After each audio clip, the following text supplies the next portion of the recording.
Okay, so we are good to go. So today we will continue from yesterday's discussion, starting on the last class discussion, starting with the concept of HTTP proxy.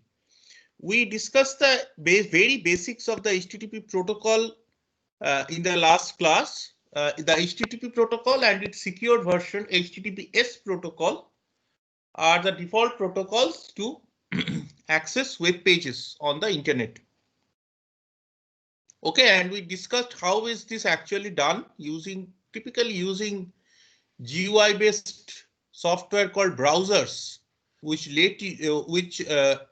essentially uh, talks with an HTTP server and displays the information sent back by the server and renders it on the browser window, which you can see on your screen, and you can interact with it through something called dynamic web pages. These dynamic web pages are features where the web pages by themselves have small programs embedded inside them.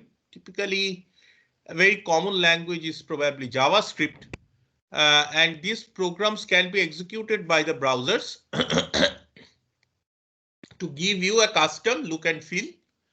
There can be forms where you can fill up information and send this information back to the server. On the server side, this information needs to be parsed, and this parsing can be done in many ways. One of the very popular uh, was way of doing it was something through the Common Gateway Interface, or CGI.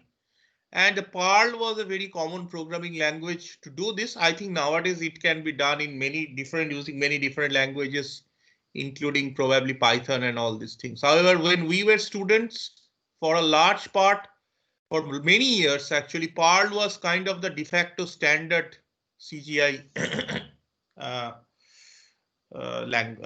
language. The Perl is a language which is very good at string processing and parsing. Okay, it is built for parsing. A primary goal of Perl is to perform very sophisticated parsing, so it is a very good language for that. Anyways, let us come back to the concept of HTTP proxy. The concept of HTTP proxy is essentially the primary motivation is caching. Okay.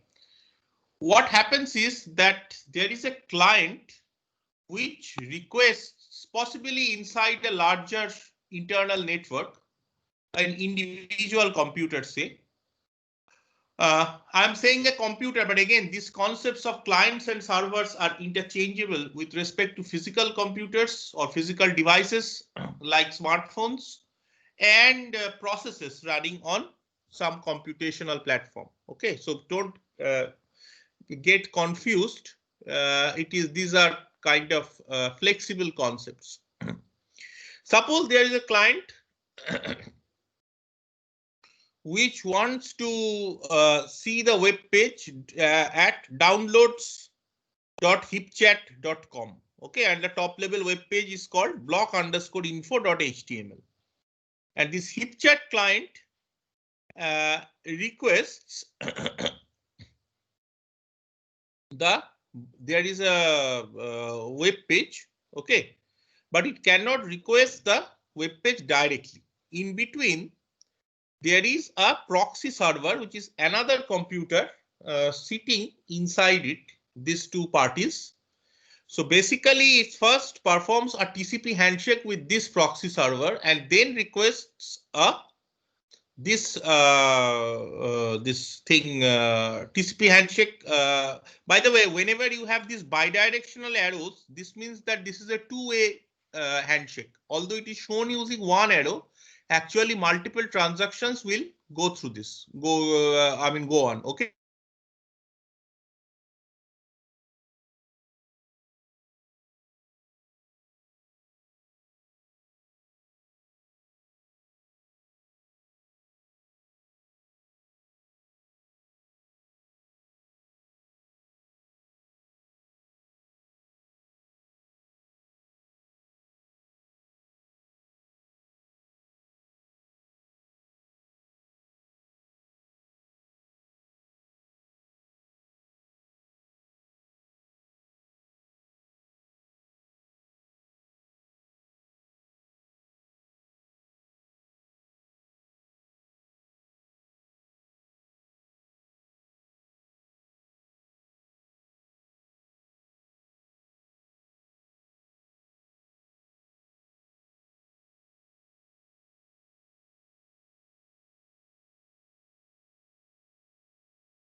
Sir, you are not audible. I think sir has left.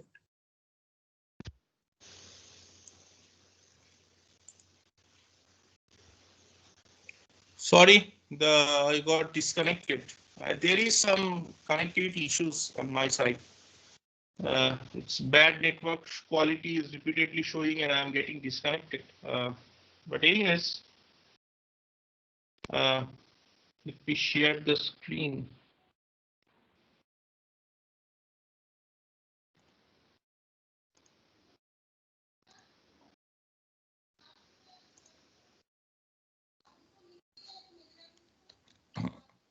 Okay, hopefully you can see it. So there is a proxy server. Say the name of the proxy server, HTTP proxy server is BARP, which is sitting in between the client HipChat and the primary HTTP server from which information has to be retrieved, and that server is downloads.hipchat.com. So first, the HipChat client performs a TCP handshake with the BARP server. Why did this happen? Well, you can configure your web browser to do this by default. So when you are you can set an option in the web browser that all connections will be through a proxy server. You give the IP address of the proxy server and you mention the port at which this proxy server is listening for connections, which if you remember in IIT Kharagpur, it used to be 172 dot something and the port was 8080. So that you connect first to that proxy server, and then with the proxy server processes your you then your browser requests the proxy server basically to get this web page. Okay, so it issues a HTTP GET command, but actually this proxy server forwards that GET command to the actual server, HTTP server, which is downloads.hipchat.com on your behalf. So the downloads.hipchat.com actually only sees the proxy server. It does not know who is requesting this web page. This is one important aspect of this proxy business. Okay. So downloads.hipchat.com will be unaware that the actual party which is requesting this is HipChat, some HipChat client with a different IP address than the proxy server. He knows he will be able to see the proxy server when the TCP handshake happens, because the proxy server now will initiate a TCP handshake to set up the connection, and then it will issue when the connection is set up an usual GET command, but this GET command is actually on behalf of its HipChat, of the HipChat client. Okay. Then it gets the contents of the blog info, then it closes the TCP connection, and then it sends back the contents of bloginfo.html. When it sends back the connection, usually it would cache a local copy of the web page. Especially for static web pages, this is a big saving of bandwidth, because if later on some other client requests this web page and this is within the time to live field, usually this time to live fields are large for static web pages which do not change that often. In that case, the proxy server does not need to initiate the further connection to the actual server. It can see the GET request and immediately satisfy the client by sending back the web page from its cache. Okay, so caching can be at different levels. Caching can be at a local agent level, local client level, where your browser is caching something. Caching can also be at the proxy server levels, and caching can also be at the servers of the internet service providers, that level. So at every level of your connection, caching is usually done to save bandwidth. This is a very important concept which we also discussed, I believe, in the last class, where there was this conditional GET command that if the page is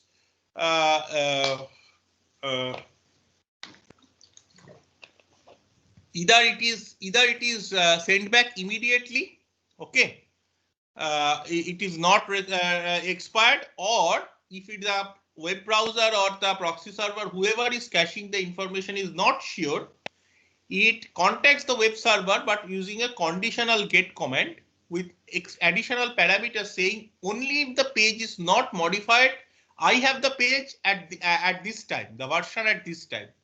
Now, only if you have not modified the page beyond this, please send me this back. Those of you who are familiar with the tools like Make, okay, which you have probably used in your compilers lab and maybe in other assignments also, though especially the CSE students. Tools like Make actually aid in the compilation process where there are plenty of different source files. One of the utilities of Make is kind of similar to this. It only compiles those source files into object code which have been modified.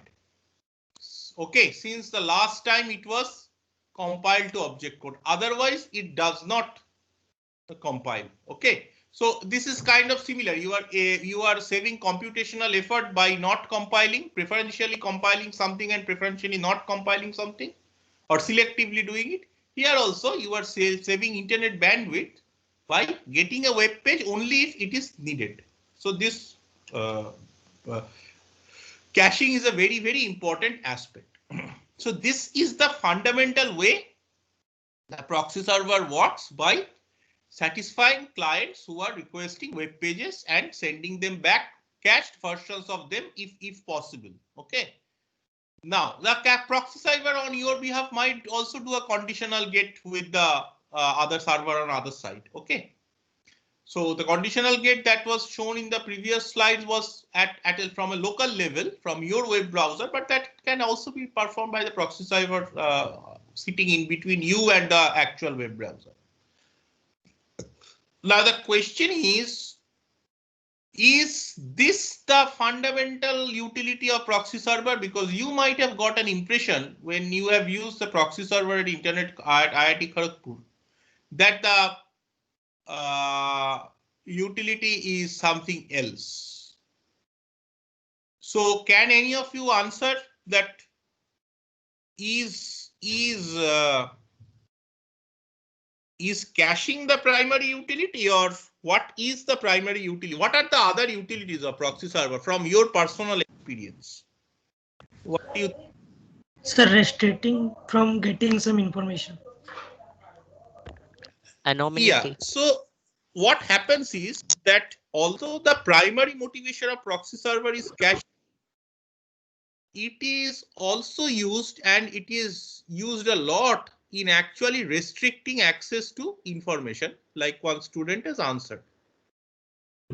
So surveillance. It is relatively easy to set up a network firewall and filtering policy and implement it at the proxy server. And so you need to implement it on only one server, because you know all connections of machines which are in your network will go through that proxy server. So you just implement it at one place. And so that's a big advantage, or one of the major utilities of proxy servers. It is used to implement filtering and access policies. Now, next, the application that we are going to study is the email application. And we will study two types of protocols. One protocol that is used to transfer mail between something called, okay, let us just see this diagram to explain some technical terms. Okay. The electronic mail works in traditionally, this is the traditional view. Okay. Most of us actually use a slightly different, use emails in a slightly different way. Okay. We use the webmail version where we log into a server. The server presents a form, HTML page, where username and password has to be given. And when a successful authentication happens, the server sends back information which gives the view of an inbox, of my mail inbox, that HTML page is displayed by my browser. I can perform local modifications. I can click on hyperlinks, which brings further information from the server and displays the emails. It can play multimedia content, fetch and play multimedia content in the web browser if the web browser can play that type of content. It can open documents in the web browser if the browser can open documents. Everything is in the emails in the form of certain information is available in a form of in certain form. We'll come to that. And your browser essentially plays a major function in enabling access. But you are not fetching the information directly to your laptop or desktop to read it. What we are, this view that is presented there is the traditional view of email, where you have a dedicated program running on your computing device, which actually fetches a local copy of the information on your device and then processes it. So this can be this can be so many programs are there. Microsoft Outlook, Firefox, Thunderbird, and so many other client programs are there which actually would fetch the message and process it. You also have this app type of things nowadays on mobile devices through which you can directly access the emails. And when you are accessing the same email with from multiple devices, there comes an issue of syncing the actual web server content with the view on these multiple devices. So all these complications we will study. Okay. Because you might do a webmail access directly from your laptop. You might use an app from a mobile device or a tab to access your same ID, Gmail ID, etc. All these complications arise. So we'll come to them. First, let us consider the traditional way in which email used to be done. There is something called a sender user agent.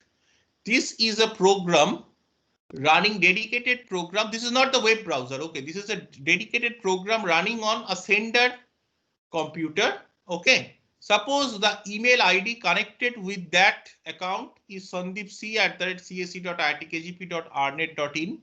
So this email ID would send an email. That this email has to be sent to an email ID at iitg.rnet.in, which is IIT Guwahati. And we will see how this happens. So first you have a sender user agent program that submits the email to the mail server. This mail server is this mail server is located somewhere at csc.itkgp.rnet.in. This is called the message transfer agent. This message transfer agent would take this email and then use a program. Just hold for a moment.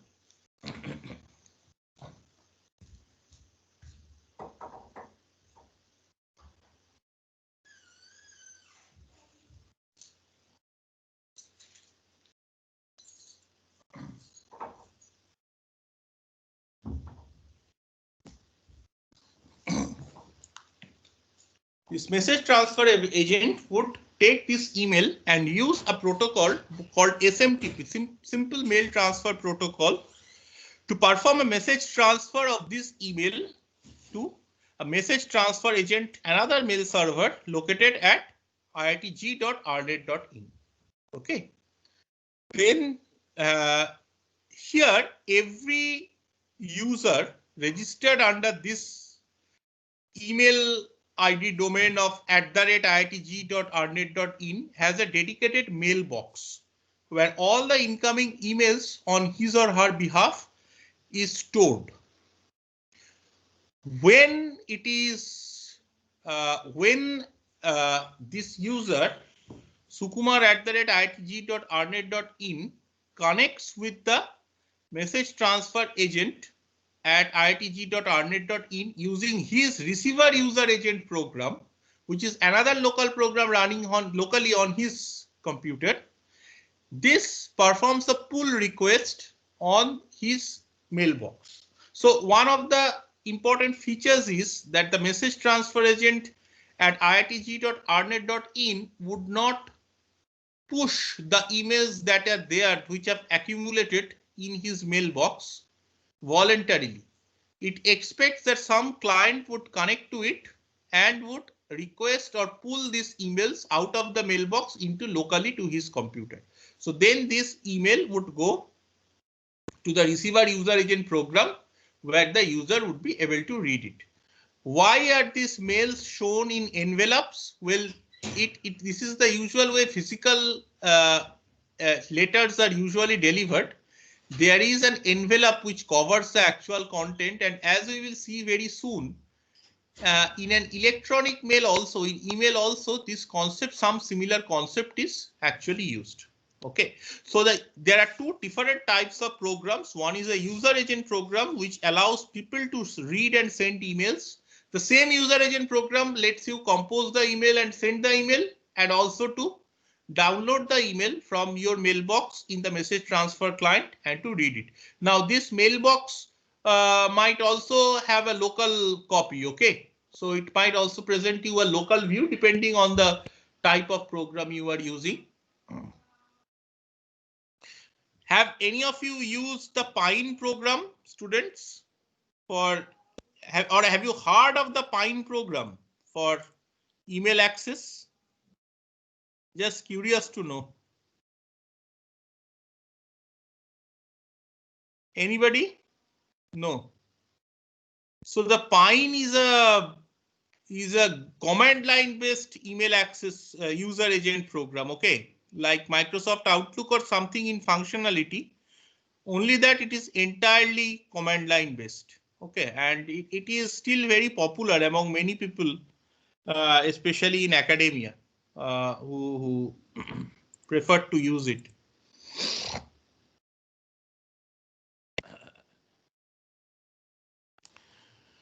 Okay, so once this is clear, we will study the SMTP protocol and some other details also here. Okay, so the message transfer agents are usually system processes running in the background on mail servers. Okay, they automatically move emails through the system from the originator to the recipient. It uses something called a simple mail transfer protocol or SMTP, which are described in RFCs 821 and RFC 8351. They can implement mailing lists, that is an identical copy of the message is delivered to everyone in the list.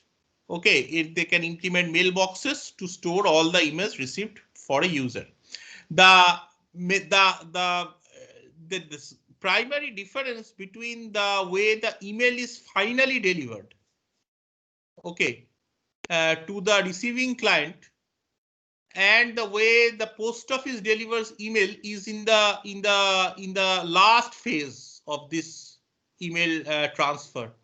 In a post office system, a postman usually the postman physically delivers the letter to your house from the post office. So if you consider this message transfer agent to be the post office, this letter will be delivered to you physically at your address in the last step. Here also it is physically delivered, but the only problem is that there is no concept of any postman. You have to request the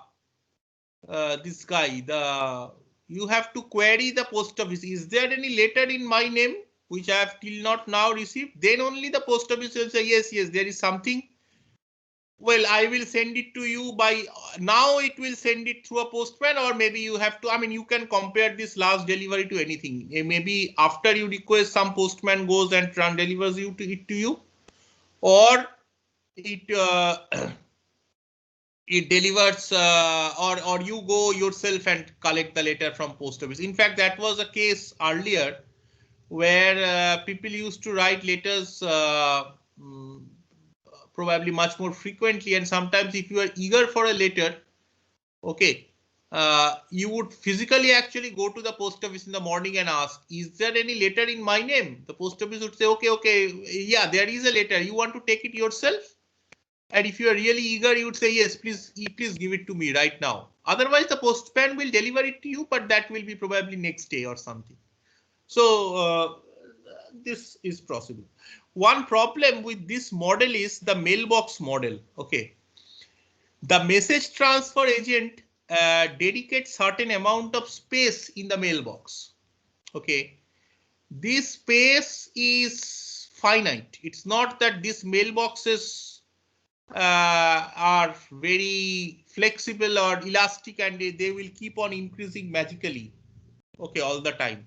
So once this mailbox gets filled, unless somebody user agent connects to it, takes away some email and partially deletes some mail from this mailbox through commands. Of course, you basically what you do is your user agent would now essentially execute some command which will ask the message transfer agent to delete some stuff from the mailbox, essentially like that. But unless you delete something, this message transfer agent does not care that your mailbox has filled up. It only cares about assigning you some space, say 1 GB of mailbox space for each user. And if it has already filled up and you have delivered, you have taken some emails, copied them on your user agent and you are reading it, but you have not physically freed up space on this mailbox on the server, other incoming emails might be quietly rejected to be received by the message transfer agent without informing you. So it might give you warnings other times when you have connecting saying your mailbox, your space is filling up, etc. But this is not always the case, and you might, if you have not connected, if your mailbox is 99.5% full and if you have not connected for 3 days, it might happen that within these 3 days it is actually fills up and you lose some email. So this is a problem actually. Now the message format is described in RFC 5322. This is an envelope containing message header and message body. So there is an envelope containing a header and a body. Typical fields of the header are from, to, CC, BCC, subject, attachment, etc. Then there is a body. Earlier there was a lot of restriction on what you could send in an email. Only ASCII text was possible, but now there are extensions to it. We will study it now. So the header fields, all of you know this. Some other more or less common ones which we do not bother about, but these are available. These are necessary for message transport is received and return path. So line added by each transfer agent along the route, and return path, it can be used to identify a path back to the sender.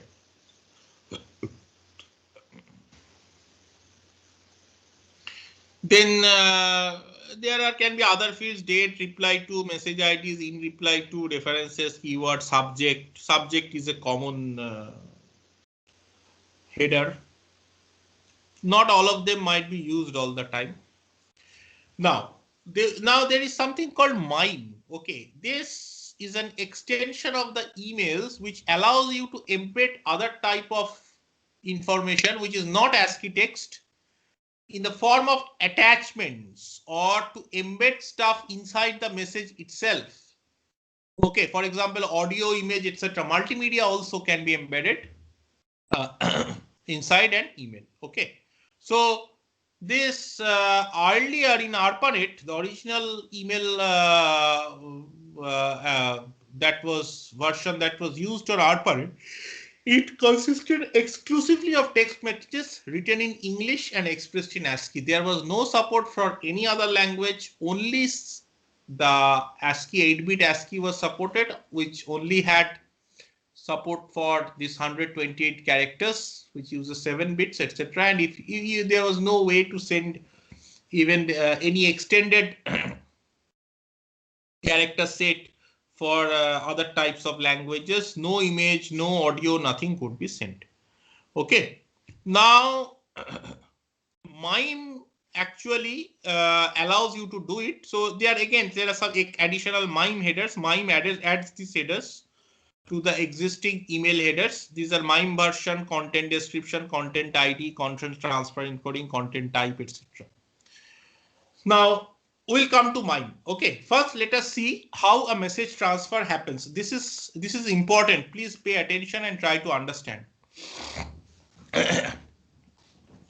The SMTP protocol is used to transfer email from the user agents, okay, to the actually transfer agents, okay, and then between the transfer agents and again to an user agent. So not the final transfer, sorry, not the final transfer, but from starting from the first point till its own user mail agent to the receiving mail agent, this SMTP is used. The last point of transfer, it uses something else. We'll come to it. Okay. Now, how does it happen? Well, the SMTP client initiates a TCP connection. Again, notice a bidirectional arrow. This bidirectional arrow, whenever you will find, this means that this allows information to proceed in both the directions, and probably this connection was set up by exchanging information in both the directions. Okay.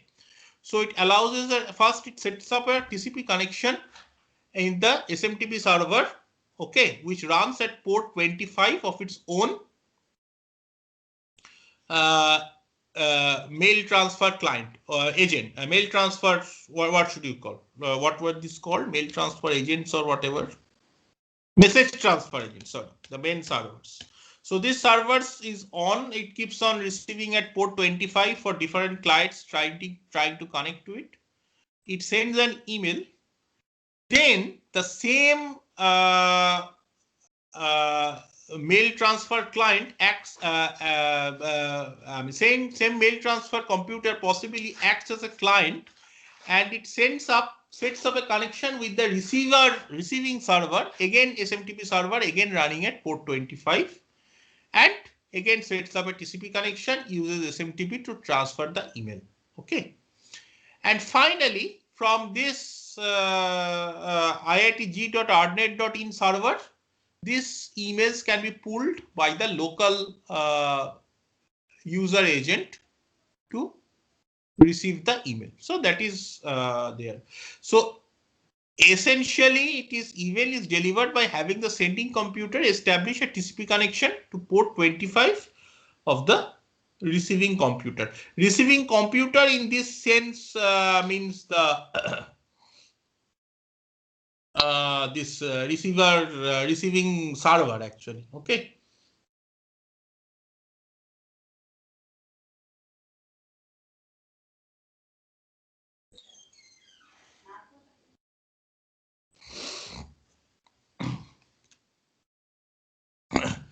This is an example of an SMTP session.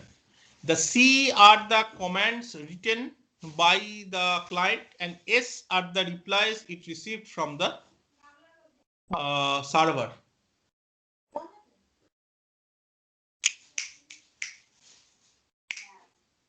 Okay.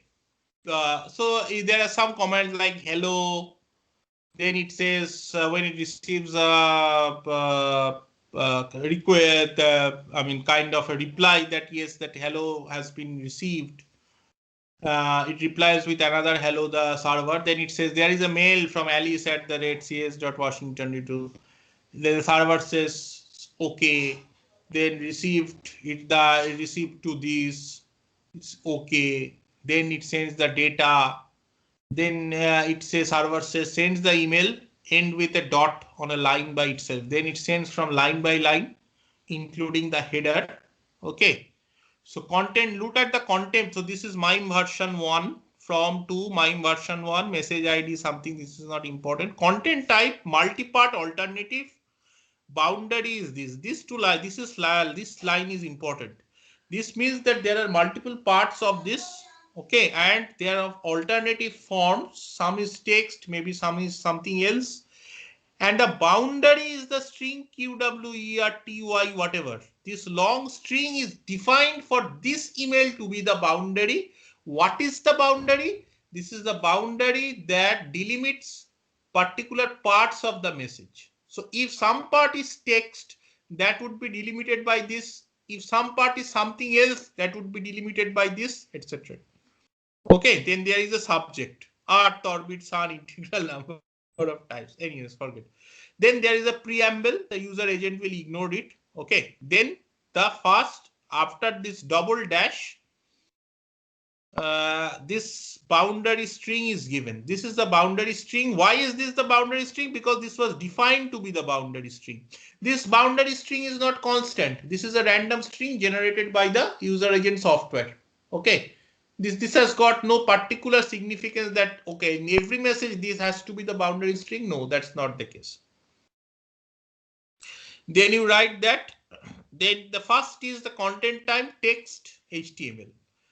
Then, so it is kind of writing text directly in HTML encoding. Paragraph, happy birthday to you. Happy birthday to you, dear bold Bob. So Bob will be in bold. Happy birthday to you.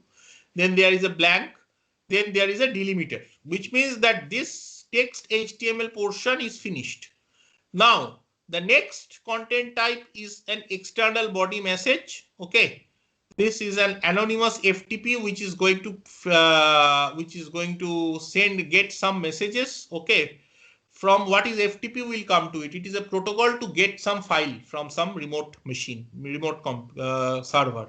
What is anonymous FTP? Anonymous FTP is a type of FTP where no login is required. Okay. No login means no credential is required, basically. You know, anybody can retrieve anything. Okay, then this is the site bicycle.cs.washington.edu. You go to the directory pub and there is something called birthday.snd. Okay, so this is actually birthday.sound, which means this is a sound file.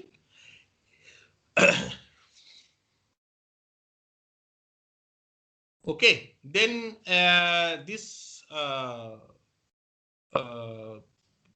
what is the description of this sound file? Well, this is an audio, and the way it will be transferred, it will be base 64 encoded. So we'll do not need to get into the details of this because this is not a course on web technology.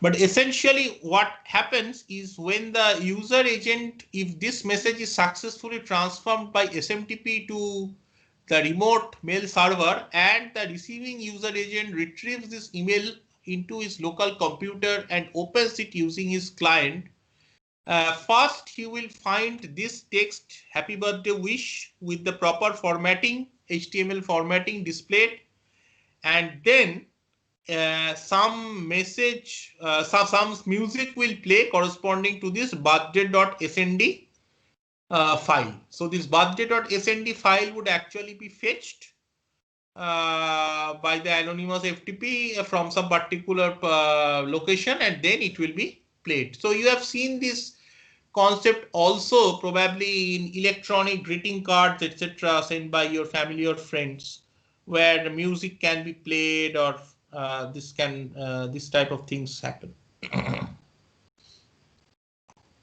Okay, so this is an example where formatted text and music was mixed. Of course, this means that this MIME 1.0 version has support for formatted text in HTML formatting, and it has support for music. Okay, and it has support for data transfer using base 64 encoding. Okay.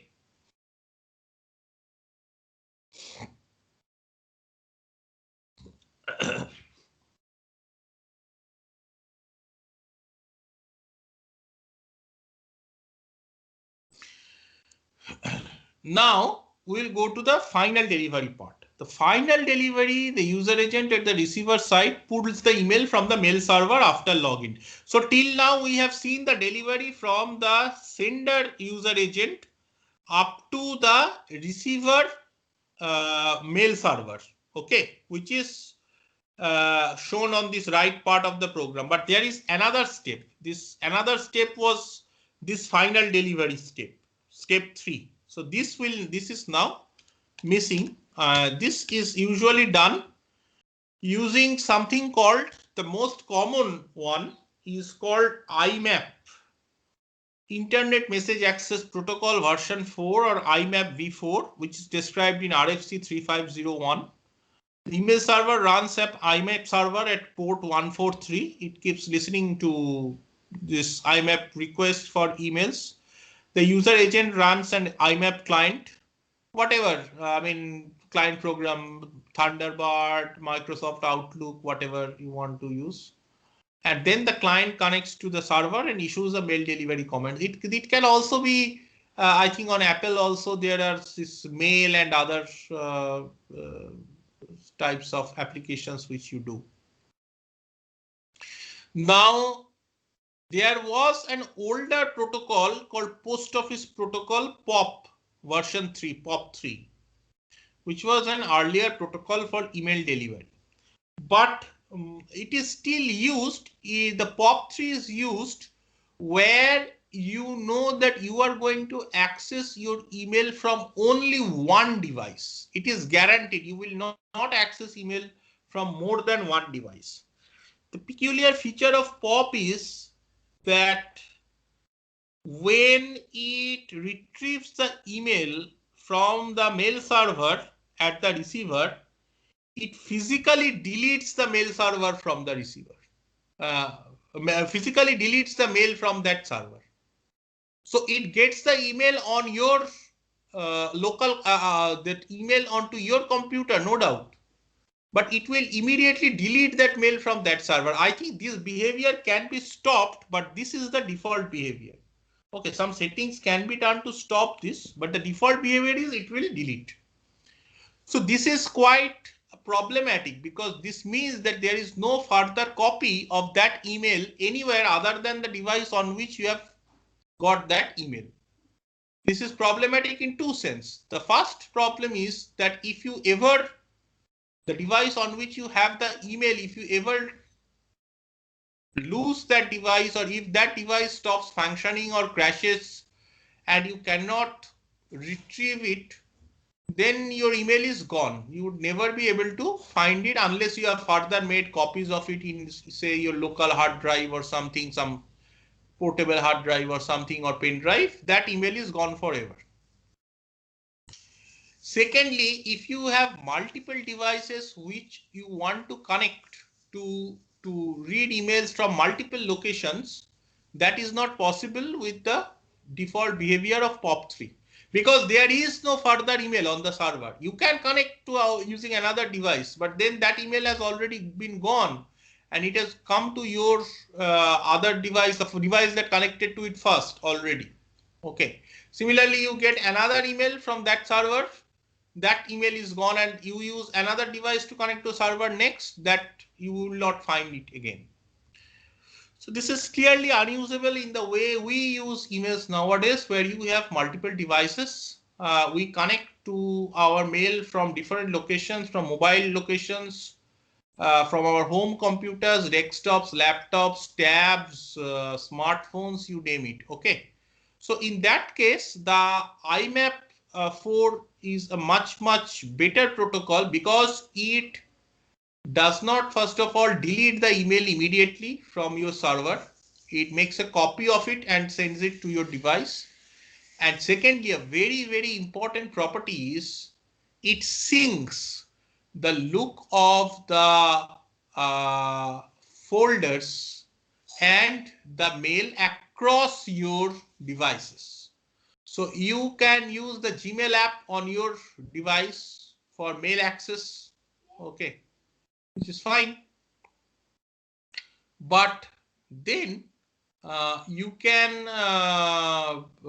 it's not that any change you make, you send an email from your mobile to your friend, it's not that it will not reflect on another mobile probably which you have, which is connected to the same email ID. Okay, that will also reflect on its app. You just need to, if the app will periodically sync itself with the view at your email server. So email server also immediately reflects it, and all other devices would also sync to that view. And when you physically use the webmail access to the server to log in, okay, say your Gmail account using a normal browser, just a Chrome browser or Firefox browser, and you just connect to it physically to check, you will find that yes, that whatever you did from your mobile device is also reflected there.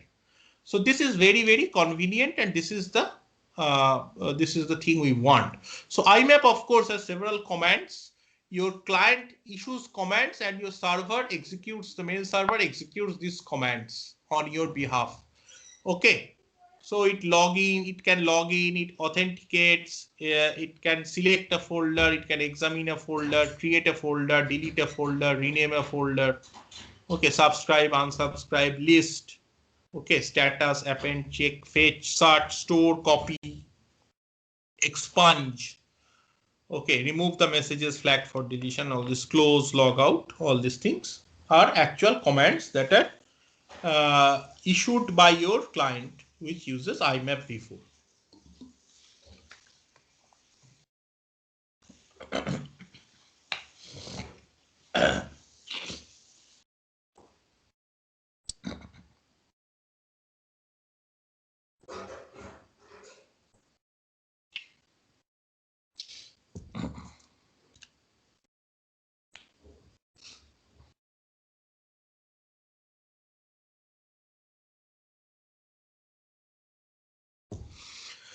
Okay, any questions, students? Because now we are supposed to move to the last application that we will cover in this first part of the course, this part of the course.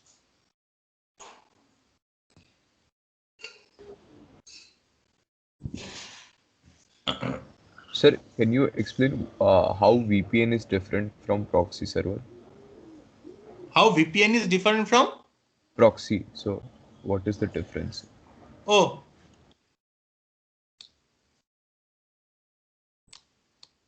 And I think there are a couple of other questions in the chat box. okay. Let's see.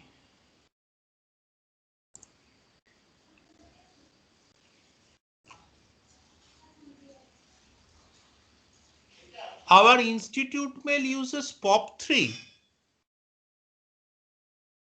Unlikely. Why No, sir. somebody says our institute mail uses POP3? Uh, Your institute email would not use POP3. What your client uses, that is the question. What have you configured your client to use? First of so all, I mean, I have never accessed institute email using anything other than no, webmail. we can configure our Gmail to client to actually fetch emails from institute email ID, and there Okay. the only option to use is POP3. Oh, POP3. Okay. Yeah, I think I won't recommend that then, because it's bad actually. It's bad. I have never done it that way. So yeah. Yeah, which means that Gmail would retrieve the email from the institute IIT KGP dot whatever, some mail server, but then it will delete that mail will get deleted from the server. That's quite bad. Yeah, that might happen. That POP3 is the only interface that is supported by that server. IMAP is difficult to support. It takes up more resource. So if there are thousands and thousands of users, then for a university it is slightly actually difficult to support IMAP for so many users. Google can support it on their Gmail, because Google is a big company with lot of computational resource. So it can support billions of email IDs and IMAP on them. But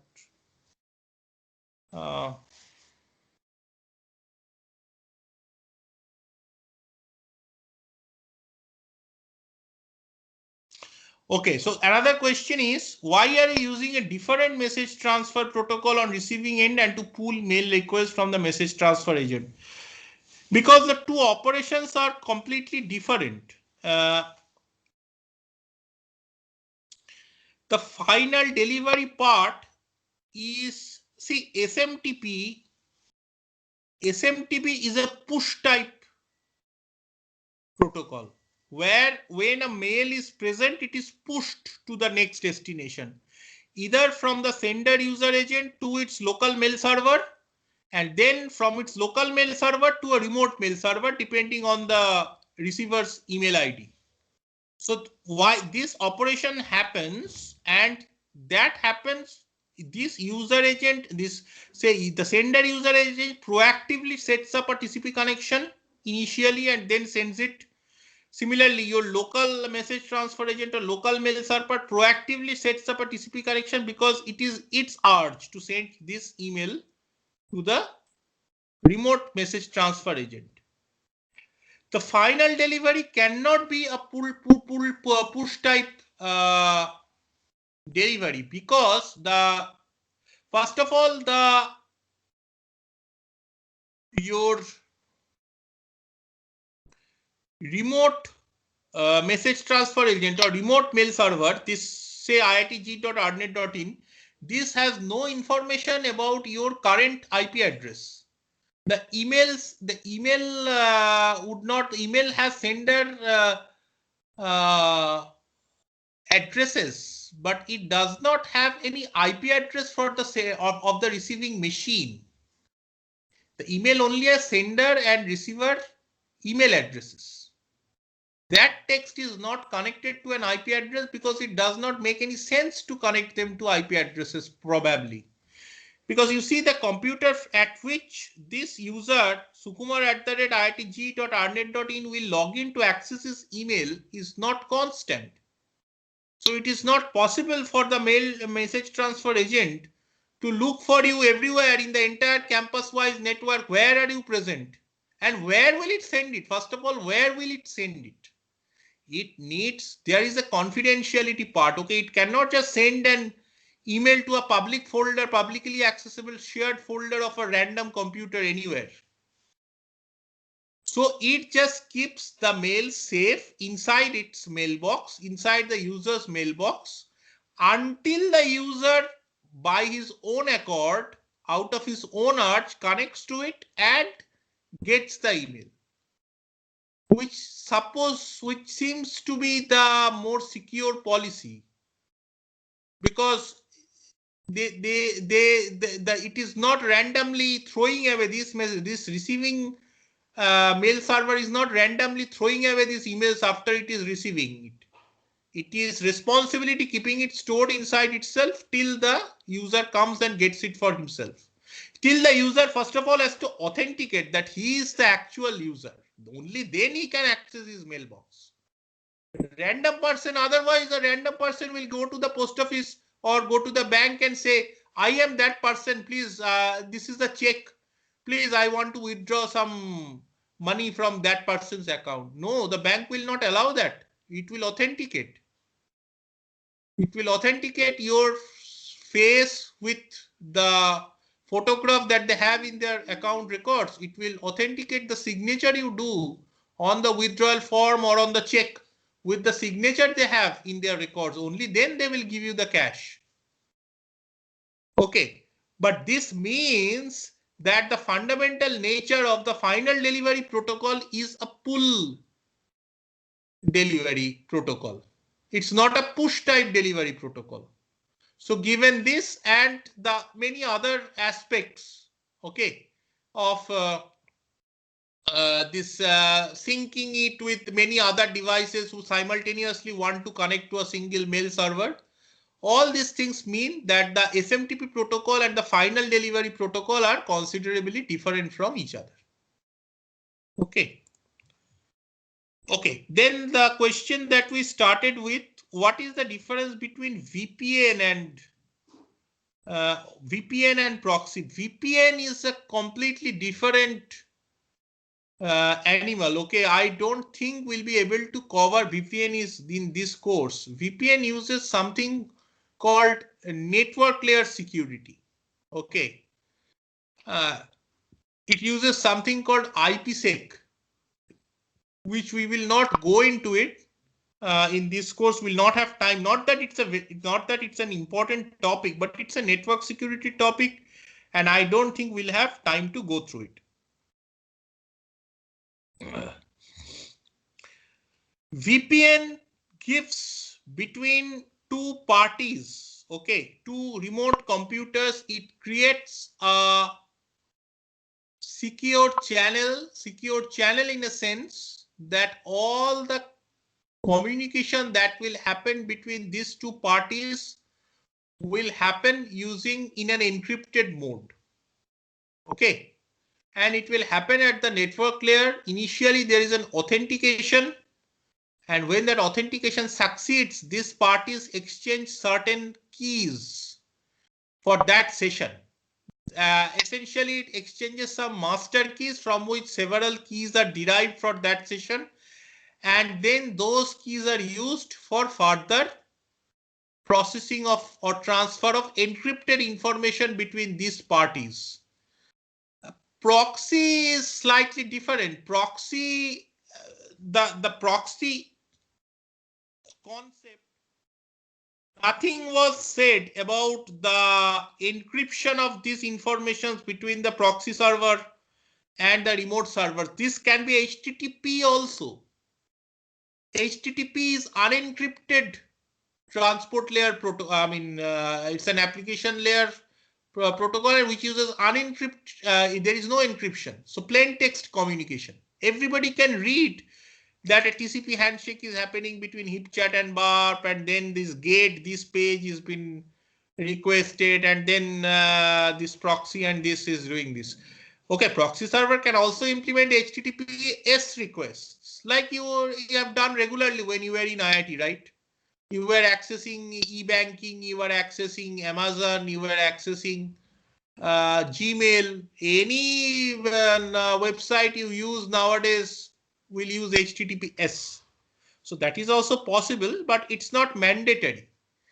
And another thing is the proxy server, it only probably cares about the security of its or the behavior of the parties inside its network. So the stuff on the left. VPN is something which provides security to both the parties on the two sides. Okay. VPN is a different concept. VPN and proxy are not or are not the same. Okay, VPN is called tunneling. You create an encrypted, completely encrypted channel in an insecure environment. So the network over which your traffic will transfer is still insecure, but nobody would be able to touch or understand anything of the information that is getting transferred between the two parties if there is a successful VPN connection between them in that session. VPN is typically used by organizations. VPN accounts are login credentials and special software are distributed to the parties. You have to install this VPN software on your local computers, and then you can use it remotely to access the internal networks of your organization. Very, very common in work from home situations among companies nowadays. Okay. Okay. So we will meet tomorrow and finish this concept of FTP, file transfer protocol, which is the last application we will study, and then move on to transport layer. Thank you. I'm stopping the recording now.